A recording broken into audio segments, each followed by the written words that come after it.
And so let us now.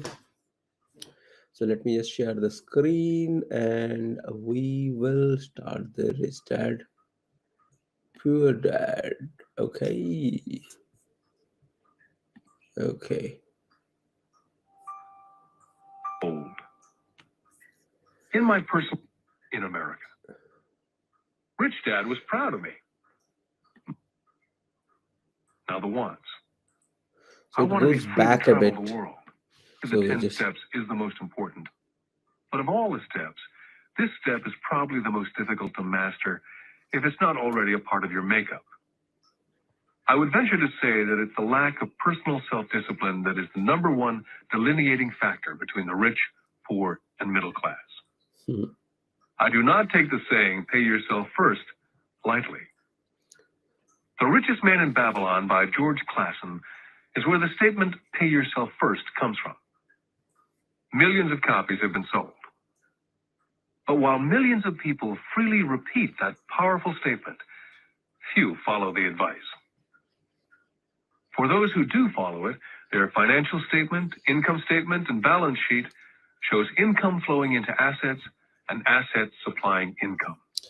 So I think we'll discuss about that as well. That pay yourself first. What does that mean? So that means allocating or taking the money out of your income, whatever you have, um, for yourself, as a saving, as investment. So that is something, you are paying yourself first. So paying yourself first does not mean, you know just taking that money out and spending that. He says when you're spending it, then that means it says that you are paying your different these shops, these companies first. So that's quite a difference. So you have to understand that. Called a piece of the action. That is why the ROI, or return of and on investment, is so important. Frequently, my broker will call me and recommend I move a sizable amount of money into the stock of a company that he feels is just about to make a move that will add value to the stock, like announcing a new product. I will move my money in for a week to a month while the stock moves up. Then I pull my initial dollar amount out and stop worrying about the fluctuations of the market because my initial money is back and ready to work on another asset. So that's also a very good strategy. So you can do this both on for property and also for investments or stocks. Now in this statement, there are two important points he mentions. So one is his investment broker. So that means he talks about someone who is a professional who knows the market, and he could see that the stock prices are going up or is going to go up. So that's the reason when that's the time when he suggests that okay, you buy this stock. And so that means the first thing is he has someone who analyzes it, and and he earlier says that he doesn't hesitate to pay quite a good sum of money to these professionals, because these are the people who have the knowledge, and they can save you a lot of money. And so you should be willing to pay them um, good, so that you can get a good professional advice from the best kind of a professional in that industry. Okay, so that means he gets the professional advice. So that's the one message. That means he doesn't do it himself. Okay, a lot of time if that is not my forte, or our forte, then we cannot be expert in everything. For example, um, Warren Buffett, he's an expert, or he loves reading and studying the financial statements of the companies, and that's a different matter altogether. Okay, but in case of Robert, he says that his primary kind of focus is property. So probably he talks about him getting into a lot of property courses and all, but stocks and shares is not his forte, and that is the reason why he takes advice from others. And then the second thing, it's very important, is he puts the money in because this is stock prices is going up or is going to go up in a few weeks time. It went up, and he takes his money out. Okay, so that means what?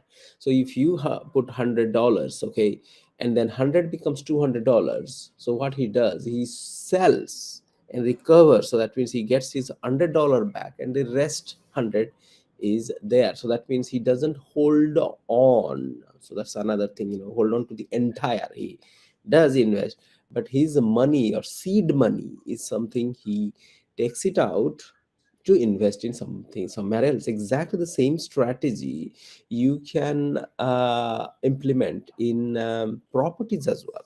So you invest, and initially, and then you add value to the property, and property value goes up, so you take your money out and invest in another property. Okay, but in case of property as well, you can get a very good return on investment, but you may not be able to pull all your money out in all the circumstances. But yeah, it's a good strategy.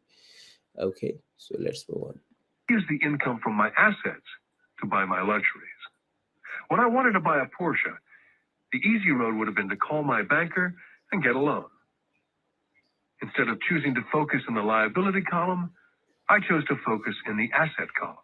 Lynch's book to understand how he chooses stocks. And I read about Donald Trump, trying to find out how he negotiates and puts deals together. Just as I was not me when I was up to bat, when I'm in the market or I'm negotiating a deal, I am subconsciously acting with the bravado of Trump. Or when analyzing a trend, I look at it as though Peter Lynch were doing it. By having heroes, we tap into a tremendous source of raw genius.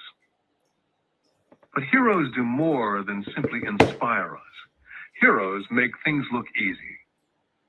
It's the making it look easy that convinces us to want to be just like them. If they can do it, so can I. So that's another very important point. He says that, okay, so when you have an hero, okay, let's, for example, he talks about Warren Buffett, or Donald Trump. So these people, they are highly successful in their industry, what they do. Um, but when so having a hero means, he talks about how he implements, uh, you know or how he utilizes his heroes in day-to-day life. Okay, so that means when he looks at stocks, so Peter Lynch or Warren Buffett, they are his hero. So what he does, he reads about them. Probably he attends their seminars and workshops, and then he understands the strategies, what they say. And when he himself probably will be making an investment decision, so what he says is, he just puts himself, okay, um, or he puts Warren Buffett, okay, in his shoes. So that means how Warren Buffett would have negotiated this, or how Warren Buffett would have taken a decision on this kind of an investment. Okay, so in that way, so that means, that's a very powerful point. So that gives you the confidence. Okay, somebody who is the best in that industry, you assume yourself as that person. You're dealing with, so when you are dealing, you will be, dealing with a lot of confidence. Step number 10, teach and you shall receive. Both of my dads were teachers. My rich dad taught me a lesson I've carried all my life, and that was the necessity of being charitable or giving. My educated dad gave a lot by the way of time and knowledge, but almost never gave money. As I said, he usually said that he would give when he had some extra money. Of course, there was rarely any extra. My rich dad gave money as well as education. He believed firmly in tithing. If you want something, you first need to give, he would always say. When he was short of money, he simply gave money to his church or to his favorite charity. If I could leave one single idea with you, it's that idea. Whenever you feel short or in need of something, give what you want first, and it will come back in buckets. Wow, that's a powerful statement we discussed earlier as well. That whenever you are in need of something, okay, so for example, when you are in need of money, he says that you give your money first. Okay, and that's what his rich dad did. So that means what? How do you give that money? So that means giving it to charities, helping other people. So that is how when you give, then it comes back to you in multiple up times. So that's a powerful statement. So and so powerful that he said that if he wants to give one advice, and that one advice would be to give it first, and whatever you need, so give that first, and you will receive it in abundance. That's true for money, a smile, love, friendship. I know it's often the last thing a person may want to do, but it's always worked for me. That's so true. So that means when you are looking for money, when in need of money, you must be thinking, how can I give money? But he says that probably it's difficult. Okay, but when you are in need of money, doesn't mean that you don't have anything to give away. Okay, so that means that the focus should be there.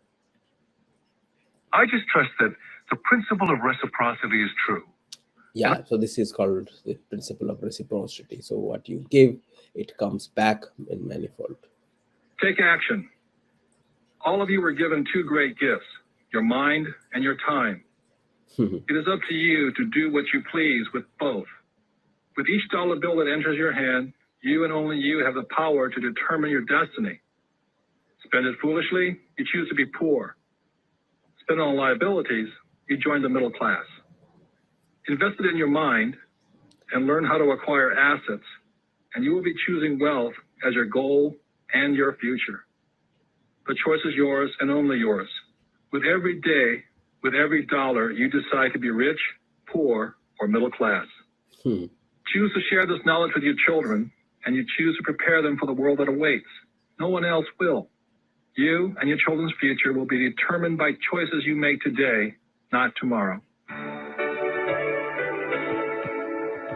This has been a Time Warner Audiobooks production of Rich Dad, Poor Dad. All right. So we finish it here. So what we will cover next on our book series. So we'll be covering a fantastic book. Where is that? So let me just look for that book here. Um, so we'll discuss about, because we briefly discussed about that richest man in Babylon. So we'll go through richest man in Babylon, and that's the next book. Okay. Let's speak to you later then, guys.